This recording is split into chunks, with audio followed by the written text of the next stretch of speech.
Hi, my name's Tor Saint. I'm a business coach and I run Enso Coaching. I help people design a work and business life so that they can have a more successful and enjoyable whole life. We've got around 10 to 15 minutes together now, and we're going to be looking at the transition between work time and downtime. Why it's important, a couple of things that we can do to improve the quality of our downtime, and then we're also going to finish with a really nice relaxing exercise. So why is it so important? I think we all recognise the value to our home life when we unplug and switch off, but there's also great value to our work life when we do this as well.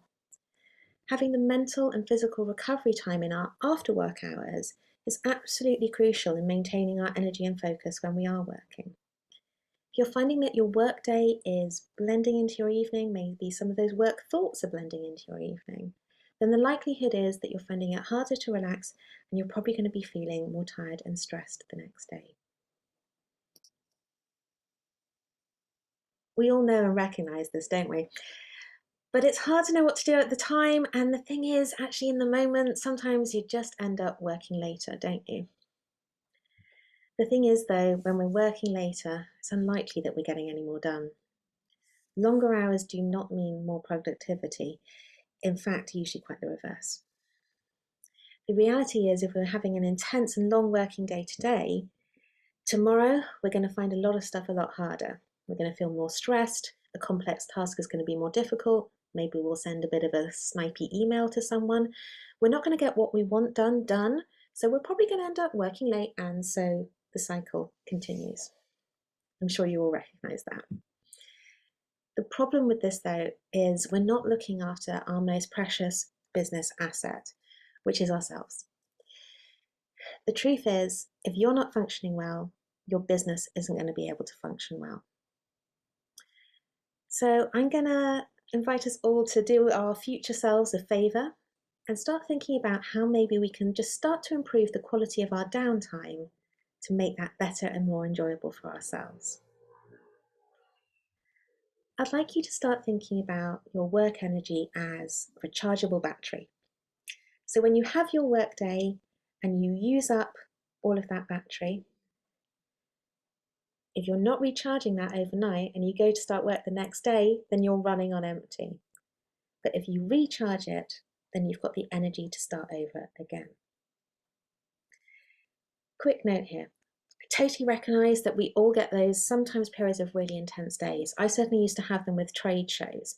We can't avoid them. Sometimes we have to work late and longer hours. But I would encourage you in the time running up to those to still keep that battery in mind and think about how you can store up some additional kind of buffer energy before you start those intensive days, and also look at putting aside some downtime after the intensive days to balance that back out as well. So how do we put ourselves into that recharge mode? I should say that this might happen at whatever time of day. It might be 12 o'clock, 5 o'clock, or 9 o'clock, but it's whenever you finish work and you start moving to downtime. That's when we're looking to do something to help you recharge. One of the things that we can do is start using habits and rituals to embed that. How this works is a little bit like maybe you have kids or you know people with kids and they start using a bedtime routine to help them get to bed. They use a series of steps, so it might be warm drink, bath, bedtime story, and then lights out. The repetition of these habits means that it helps people get into a good sleep pattern. I actually use it for myself so that I can sleep better as well, but not so much with the kind of warm drink scenario. The repetition of these habits really helps mark that boundary and that transition time. So we're going to look at how we can start to create some of those for ourselves in the transition from work to downtime.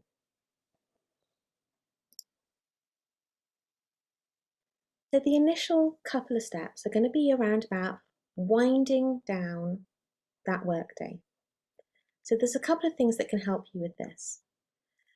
First is writing a to-do list for tomorrow. This helps you in a couple of different ways. Firstly, it means anything that you're busy trying to remember, like must call Stephen tomorrow, must call Stephen tomorrow. If you can get that out of your head and down on paper, then your brain can relax a little bit more. So getting your to-do list ready for tomorrow helps take some of the items that you might be thinking about and put them down on paper, so it's kind of like you're downloading them. It's actually what's going to help you tomorrow morning as well, because you don't have to think about what you need to do, you've already got your list ready. So doing that to-do list for tomorrow can be really, really helpful. The second thing, which is a bit different, is going to be actually another list, but it's around things that went well that day. Capturing just some little wins that you've had, just a little bit of reflection on how the day's gone. What this does is to encourage you to recognize how much you actually have got done during the day. Things that you've put off that maybe you've got around to doing, maybe you managed not to check your phone as often as you usually do, just the little wins that you've had during that day to help you reflect on and appreciate how much you've done. So jotting those down can be really helpful as well. The next thing is going to be around closing down some of the distractions. So this might be around turning off notifications, if that's possible in your role, and all the bings and things that ping us constantly, so that you're not being aware of those messages or things coming in until the next time that you want to start work. If that's possible for you, brilliant. Try and turn off as many of those alerts as possible so that you're not getting distracted by them during the evening. Okay, so that's the kind of rounding off the workday segment. The next thing is going to be something which is going to be your habit or ritual, which is going to be an action which is going to mark the end of the day for you. So this is something you're going to do rather than not do. So it can't be your action is, I'm not going to check emails anymore. No, we want something which is a positive action, a ritual that's going to mark the difference between your workday and your downtime. This is probably going to be something that you really enjoy or you find as a release or relaxing. It might be going for a walk. It could be meditating if you enjoy that. It could be phoning a loved one as something that you like to do at the end of the day. For me, I really like to clear away all of my books and bits of paperwork and post-it notes that I've gathered during the day and put those away for the evening.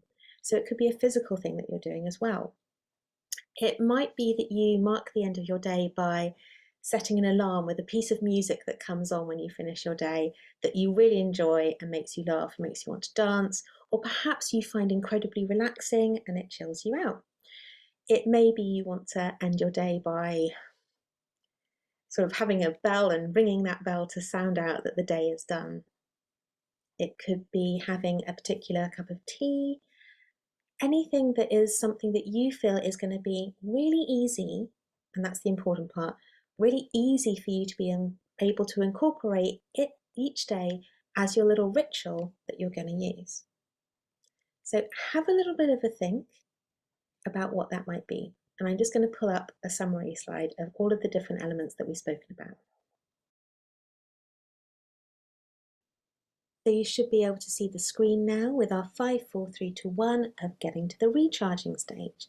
So 5, starting that wind down, downloading, writing down that to-do list for tomorrow so it's ready for tomorrow morning. And then 4, reflecting on what's been happening that day, listing out some of the wins that you've had, some of the things that you've got done, your done list, for instance. 3, starting to minimize those interruptions, so turning off what notifications that you can, maybe switching off certain applications or perhaps turning off your computer. Then 2, that habit, that activity little ritual which is nice and easy for you to do, that you really enjoy, which you're going to be able to repeat day in, day out, and is going to act as your transition ritual, which is then going to take you to 1, which is enjoying your recharging. So we're now going to do a short exercise to help us relax and finish this off. I'm going to come off screen and you're going to see a picture of the English countryside rather than my face, as you might find that more relaxing to look at if you choose to keep your eyes open during the next few minutes. Okay, so as before with the more exercise this morning, please make sure you're in a safe place to do this exercise, not driving, not multitasking, not out and about.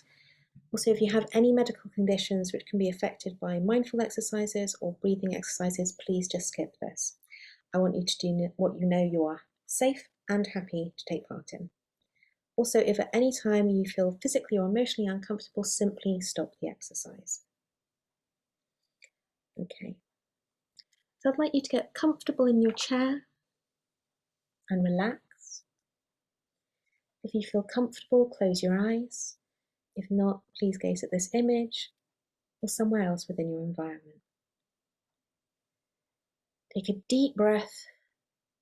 Place your feet flat on the floor, really feeling the contact of your feet on the ground.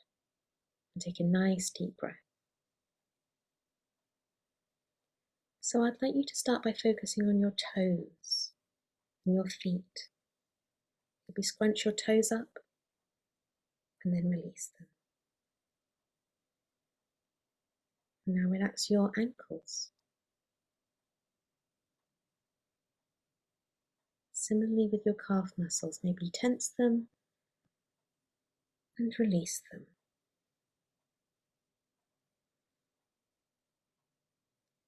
Again, thinking about your knees and your thigh muscles, how they're feeling.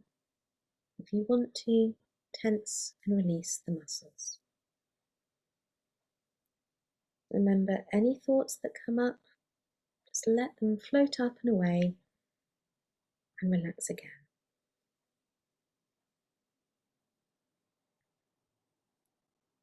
Now begin to notice any tension that you might have in your back.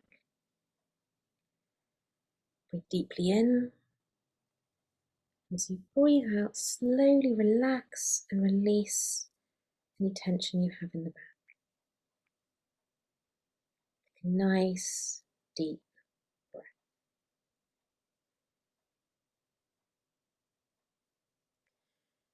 Now with your shoulders. You can lift them up and release them completely. Please do. So tense them up and release them. Now think about your neck and jaw muscles. Relax those. Take a deep breath in, and as you breathe out, let go of any tension you're holding in your neck and your jaw. Think about the muscles in your face and relax those.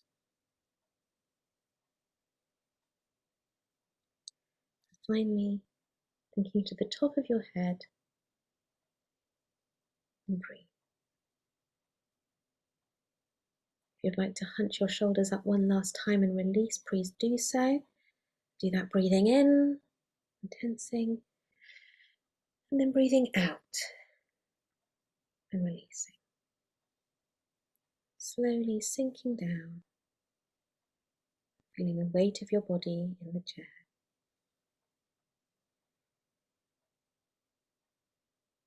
Another nice deep breath. Enjoy this feeling of relaxation and calm.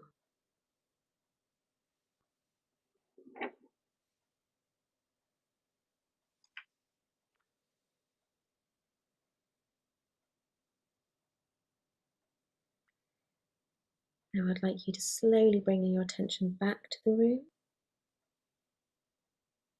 noticing the sounds around you,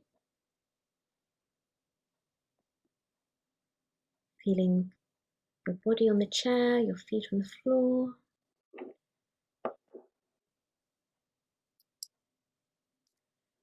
When you feel ready, please open your eyes.